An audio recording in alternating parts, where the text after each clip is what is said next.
शेतकऱ्यांच्या जीवनावर आलेलं संकट दूर झालं पाहिजे। मित्रांनो, आज राज्याचे मुख्यमंत्री एकनाथ शिंदे यांनी लाईव्ह होते। त्यांनी असं सांगितले की शेतकऱ्यांना आम्ही ताबडतोब नुकसान भरपाई अदा करणार आहोत। आता खूप दिवस झाले शेतकऱ्यांना नुकसान भरपाई मिळाली नाही। काही शेतकऱ्यांना 25% पीक विमा मिळाला, तर काही शेतकऱ्यांना काहीच मिळालं नाही। मित्रांनो, त्यांनी चिखलीमध्ये लाईव्ह कार्यक्रमामध्ये सांगितलं। मित्रांनो, त्यांनी असं सुद्धा सांगितलंय, शेतकऱ्यांना आम्ही वाऱ्यावर सोडणार नाही। हे शेतकऱ्यांचे सरकार आहे, शेतकऱ्यांच्या पाठीमागे आम्ही ठामपणे उभा आहोत। लवकरच शेतकऱ्यांच्या खात्यामध्ये पैसे जमा होणार। मित्रांनो, असे एकनाथ शिंदे यांनी लाईव्ह म्हणले। चला तर आता डायरेक्ट लाईव्ह बघूया काय म्हणत आहे ते। शेतकऱ्यांचं अरिष्ट दूर झालं पाहिजे, अशा प्रकारची प्रार्थना नेहमी जिथं जिथं मी जातो देवाकडे साकडं घालत असतो। आणि म्हणून या अधिवेशनामध्ये आम्ही शेतकऱ्यांना जे काही अवकाळी, गारपीट, अतिवृष्टी यामुळे जी संकट येत आहेत त्यावेळेस मग नियम आडवे येतात, पण ते नियम आम्ही बाजूला ठेवून NDRF SDRFचे नियम डावलून या ठिकाणी शेतकऱ्यांना मदतीचा हात पुढे करतो। 2 हेक्टरची 3 हेक्टर आम्ही केली। सततचा पाऊस नुकसान भरपाईमध्ये धरला जात नव्हता, तो आम्ही त्या ठिकाणी सततच्या पावसामुळे होणारं नुकसान आपण नुकसान भरपाईमध्ये धरलं। अनेक ठिकाणी जे काय आता 40 गावं तालुके जे दुष्काळग्रस्त दाखवलेत तिथे पुन्हा आपण सर्वे केला आणि राज्य सरकारच्या वतीने 1221 मंडळं जी आहेत ती देखील आपण त्याची यादी तयार केली। शेवटी आपल्याला शेतकऱ्यांच्या बाजूने उभं राहायचं आहे। मोदी साहेबांनी 6000 रुपयाची जी योजना सुरू केली, नमो सन्मान शेतकरी योजना, त्याचबरोबर आपल्या राज्य सरकारने देखील त्याच्यामध्ये आणखी 6000 रुपये टाकले आणि आता 12000 रुपये शेतकऱ्यांना वर्षाला मिळणार, अशा प्रकारचा सरकारने निर्णय घेतला आहे। त्याचबरोबर पीक विमा योजना जी आहे, अगोदर शेतकरी पीक विमा भरायचे, आता आपण शेतकऱ्यांचा पीक विमा आपण भरतो। आणि मला आठवतंय की ज्या त्या ठिकाणी नुकसान झालंय तिकडे अग्रिम 25%, संजय बरोबर आहे ना, अग्रिम संजय राठोड, अग्रिम आपण 25% रक्कम देखील द्यायला सुरुवात केली। हे सरकार, हे राज्य पहिलं राज्य आहे शेतकऱ्यांच्या मागं उभं राहणं। त्याला जोडधंदा असेल, मागेल त्याला शेततळ असेल, ड्रीप इरिगेशन असेल, या सगळ्या गोष्टी, शेळी मेंढी वाटप असेल, दूध दुभतं गाय म्हशी वाटप असेल, या सगळ्यामध्ये आपण अनेक आमूलाग्र बदल घडवले। आणि शेतकऱ्यांना आजवरच्या इतिहासामध्ये गेल्या 1.5 वर्षात आपल्या सरकारने तब्बल 44,000 कोटीची विविध माध्यमातून मदत केली आहे। हे आपलं सरकार आहे, हे सर्वसामान्यांचं सरकार आहे। आणि म्हणून हे बळीराजाचं राज्य आहे, त्याच्या ऋणातून उतराई होण्यासाठी या ठिकाणी आपल्याला जेवढं करू तेवढं कमीच असणार आहे।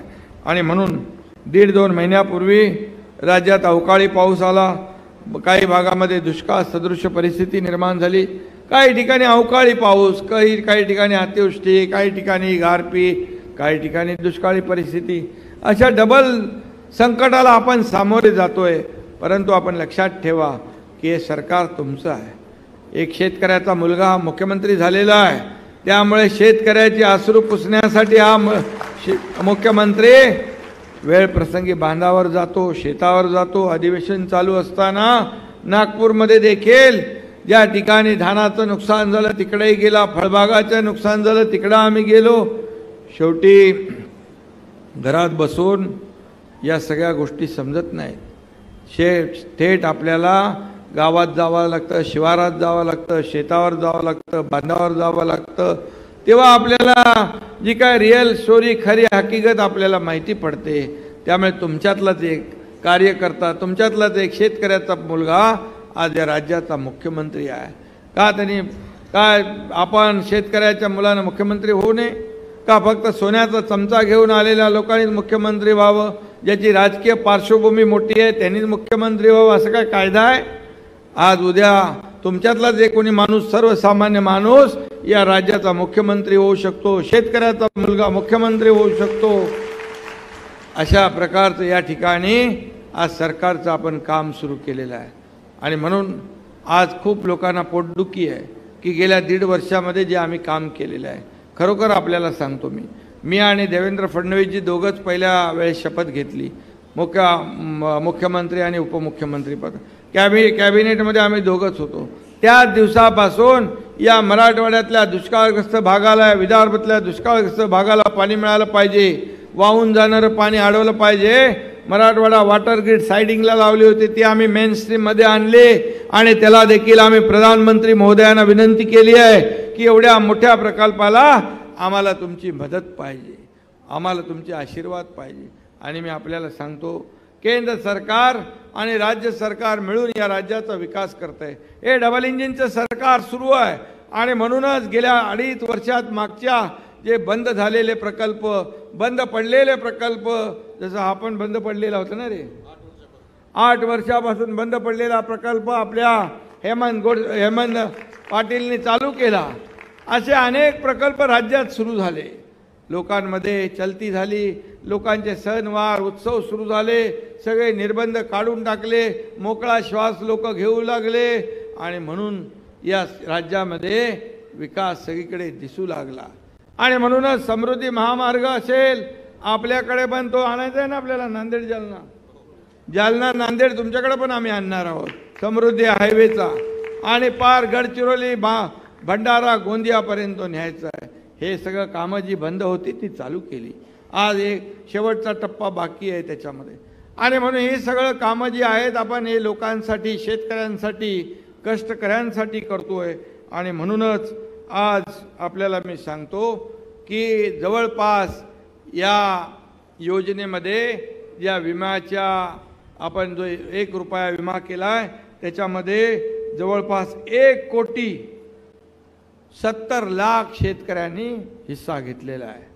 177% शेतकरी त्याच्यामध्ये सामील झालेले आहेत आणि आपण पैसे भरतोय, कारण शेतकऱ्या आपला या सगळ्या लहरी ज्या आहेत निसर्गाच्या त्याच्यामध्ये त्याला भरडला जातोय, म्हणून त्याच्या मागं उभं राहण्याचं आपण काम करतोय। नमो सन्मान शेतकरी योजना आहे, त्याच्यामध्ये 5,700 कोटींची तरतूद आपण केली आहे। त्यामध्ये 85,60,000 शेतकऱ्यांच्या बँकेच्या खात्यात पहिल्या टप्प्याचे 1,800 कोटी जमा झालेले आहे। हे सरकारचं काम आहे, हे सरकारचं काम आहे। आणि म्हणून आपल्याला मी एवढंच सांगतो की हे सरकार आपलं आहे, शेतकऱ्यांचं आहे, सर्वसामान्यांचं आहे, गोरगरिबांचं आहे, माता भगिनींचं आहे, कष्टकऱ्यांचं आहे, तरुणांचं आहे। आणि यासाठी तुमच्या पाठीशी कायम हे सरकार उभं राहील।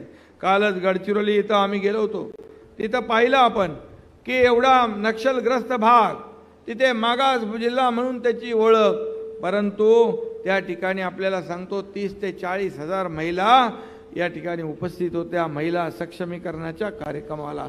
तिथल्या लोकांनी मला सांगितलं, आपला देश आजाद झाल्यापासून एवढ्या मोठ्या संख्येने महिला कधीच आल्या नव्हत्या आणि त्या महिलांना आपण राज्य सरकारचे लाभ दिले। मुली ज्या लांबून 7-7, 10-10 किलोमीटर लांबून शाळेत जायच्या चालत, त्यांना 10,000 सायकलींचं वाटप काल त्या ठिकाणी केलं।